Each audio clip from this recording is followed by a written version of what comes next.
At the border between the US and Mexico, there's a sharpshooter. Alone, armed with nothing but an old rifle, he guards this dangerous stretch of Try and borderland, watch this a region movie. long So known as a interesting. hotspot for smuggling rings and gang activity. He's no elite special forces operator, nor is he a border patrol agent. He's just a 69-year-old rancher whose property happens to sit right on the border.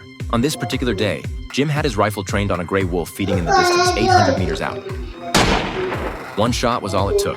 Confident, he lowered his weapon. When Jim walked over to inspect, he found the wolf lying dead on the spot, its neck pierced clean through. But the sight brought him no relief. Beside the wolf lay one of his calves, torn apart by the pack, and his heart sank all over again. Over the years, paying for his wife's medical treatment had drained his savings. He'd sold off most of his land and livestock, and all that remained were a dozen scrawny cattle and a small patch of hillside. Sadly, his wife hadn't pulled through in the end. All that was left of her was a lonely grave on that hilltop. Middle-aged and left with nothing, that was Jim's life now. To make matters worse, the bank came knocking, demanding payment and warning him that if he couldn't come up with the money, they'd take even the plot of land where his wife was buried. Desperate to hold on to that last piece of her, Jim sold off his remaining cattle for cheap and swallowed his pride to ask a friend for work at his construction site.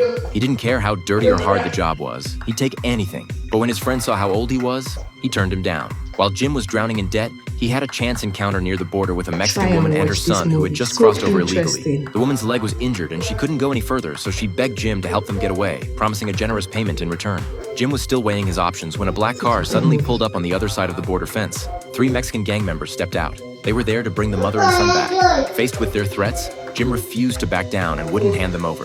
After a brief standoff, the gang drew their guns, but Jim was faster. A fierce firefight broke out. Even with his sharp shooting skills, Jim struggled to gain the upper hand against their overwhelming firepower. Thinking